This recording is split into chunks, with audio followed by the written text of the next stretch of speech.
21 அதிகாரம். அவர் கண்ணேறிட்டு பார்த்தபோது ஐசுவரியவான்கள் காணிக்கை பெட்டியிலே தங்கள் காணிக்கைகளை போடுகிறதை கண்டார். ஒரு ஏழை விதவை அதிலே 2 காசை போடுகிறதையும் கண்டு, இந்த ஏழை விதவை மற்றெல்லாரை பார்க்கிலும் அதிகமாக போட்டாள் என்று மெய்யாகவே உங்களுக்குச் சொல்லுகிறேன். அவர்கள் எல்லாரும் தங்கள் பரிபூரணத்திலிருந்து எடுத்து தேவனுக்கென்று காணிக்கை போட்டார்கள். இவளோ தன் வறுமையிலிருந்து தன் ஜீவனத்துக்கு உண்டாயிருந்ததெல்லாம் போட்டுவிட்டாள் என்றார். பின்பு சிறந்த கற்களினாலும் காணிக்கைகளினாலும் தேவாலயம் அலங்கரிக்கப்பட்டிருக்கிறதை குறித்து சிலர் சொன்னபோது அவர், நீங்கள் பார்க்கிற இவைகளில் ஒரு கல் மற்றொரு கல்லின் மேலிராதபடிக்கு எல்லாம் இடிக்கப்படும் நாட்கள் வரும் என்றார். அவர்கள் அவரை நோக்கி, போதகரே, இவைகள் எப்பொழுது சம்பவிக்கும்? இவைகள் சம்பவிக்கும் காலத்துக்கு அடையாளம் என்ன என்று கேட்டார்கள். அதற்கு அவர், நீங்கள் வஞ்சிக்கப்படாதபடிக்கு எச்சரிக்கையாயிருங்கள்.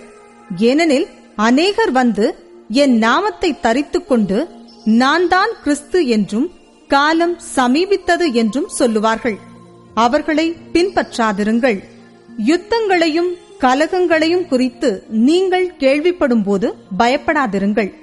இவைகள் முன்னதாக சம்பவிக்க வேண்டியதே, ஆனாலும் முடிவு உடனே வராது என்றார்.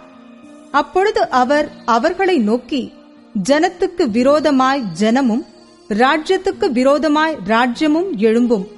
பல இடங்களில் மகா பூமி எதிர்ச்சிகளும் பஞ்சங்களும் கொள்ளை நோய்களும் உண்டாகும். வானத்திலிருந்து பயங்கரமான தோற்றங்களும் பெரிய அடையாளங்களும் உண்டாகும்.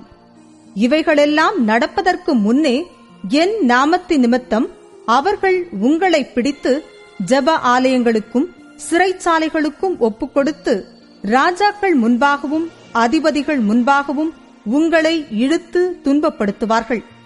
ஆனாலும் அது உங்களுக்கு சாட்சியாவதற்கு ஏதுவாயிருக்கும். ஆகையால் என்ன உத்தரவு சொல்லுவோம் என்று கவலைப்படாதிருக்கும்படி உங்கள் மனதிலே நிர்ணயம் பண்ணிக்கொள்ளுங்கள். உங்களை விரோதிக்கிறவர்கள் ஒருவரும் எதிர்பேசவும் எதிர் நிற்கவும் கூடாத வாக்கையும் ஞானத்தையும் நான் உங்களுக்கு கொடுப்பேன். பெற்றாராலும் சகோதரராலும் பந்து ஜனங்களாலும் சிநேகிதராலும் காட்டிக் கொடுக்கப்படுவீர்கள். உங்களில் சிலரை கொலை செய்வார்கள். என் நாமத்து நிமித்தம் எல்லாராலும் பகைக்கப்படுவீர்கள். ஆனாலும் உங்கள் தலைமயிரில் ஒன்றாகிலும் அழியாது. உங்கள் பொறுமையினால் உங்கள் ஆத்துமாக்களை காத்துக் கொள்ளுங்கள். எருசலேம் சேனைகளால் சூழப்பட்டிருப்பதை நீங்கள் காணும்போது அதன் அழிவு சமீபமாயிற்றென்று அறியுங்கள். அப்பொழுது யூதேயாவில் இருக்கிறவர்கள் மலைகளுக்கு ஓடிப்போகவும் எருசலேமில் இருக்கிறவர்கள் வெளியே புறப்படவும் நாட்டுப்புறங்களில் இருக்கிறவர்கள் நகரத்தில் பிரவேசியாமல் இருக்கவும் கடவர்கள். எழுதியிருக்கிற யாவும் நிறைவேறும்படி நீதியை சரிக்கட்டும் நாட்கள் அவைகளே. அந்நாட்களில் கர்ப்பவதிகளுக்கும் பால் கொடுக்கிறவர்களுக்கும் ஐயோ! பூமியின் மேல் மிகுந்த இடுக்கணும் இந்த ஜனத்தின் மேல் கோபாக்கினையும் உண்டாகும். பட்டய கருக்கினாலே விடுவார்கள். சகல புறஜாதிகளுக்குள்ளும் சிறைப்பட்டு போவார்கள். புறஜாதியாரின் காலம் நிறைவேறும் வரைக்கும் எருசலேம் புறஜாதியாரால் மிதிக்கப்படும். சூரியனிலும் சந்திரனிலும் நட்சத்திரங்களிலும் அடையாளங்கள் தோன்றும்.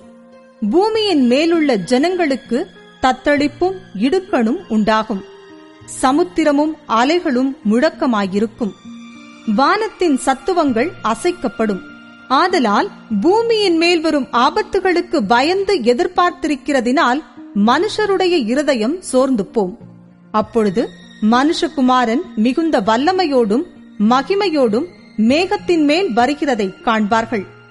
இவைகள் சம்பவிக்கத் தொடங்கும் போது உங்கள் மீட்பு சமீபமாயிருப்பதால் நீங்கள் நிமிர்ந்து பார்த்து உங்கள் தலைகளை உயர்த்துங்கள் என்றார். அன்றியும் அவர்களுக்கு ஒரு உவமையைச் சொன்னார். அத்திமரத்தையும் மற்றெல்லா மரங்களையும் பாருங்கள். அவைகள் துளிர்க்கிறதை நீங்கள் காணும்போது வசந்த காலம் சமீபமாயிற்றென்று அறிகிறீர்கள். அப்படியே இவைகள் சம்பவிக்கிறதை நீங்கள் காணும்போது தேவனுடைய ராஜ்யம் சமீபமாயிற்றென்று அறியுங்கள். இவையெல்லாம் சம்பவிக்கும் முன் இந்த சந்ததி ஒழிந்து போகாதென்று மெய்யாகவே உங்களுக்கு சொல்லுகிறேன். வானமும் பூமியும் ஒழிந்து போம், என் வார்த்தைகளோ ஒழிந்து போவதில்லை. உங்கள் இருதயங்கள் பெருந்திண்டியினாலும் வெறியினாலும் லௌகீக கவலைகளினாலும் பாரமடையாதபடிக்கும் நீங்கள் நினையாத நேரத்தில் அந்த நாள் உங்கள் மேல் வராதபடிக்கும் எச்சரிக்கையாயிருங்கள். பூமியிலெங்கும் குடியிருக்கிற அனைவர் மேலும் அது ஒரு கண்ணியைப் போல வரும். ஆகையால் இனி சம்பவிக்கப் போகிற இவைகளுக்கெல்லாம் நீங்கள் தப்பி மனுஷகுமாரனுக்கு முன்பாக நிற்க பாத்திரவான்களாக எண்ணப்படுவதற்கு எப்பொழுதும் ஜெபம் பண்ணி விழித்திருங்கள் என்றார். அவர் பகற்காலங்களில் தேவாலயத்திலே உபதேசம் பண்ணிக் கொண்டிருந்து ராக்காலங்களில் வெளியே போய் ஒலிவமலை என்னப்பட்ட மலையிலே தங்கி வந்தார். ஜனங்கள் எல்லாரும் அவருடைய உபதேசத்தை கேட்கும்படி அதிகாலமே தேவாலயத்தில் அவரிடத்திற்கு வருவார்கள்.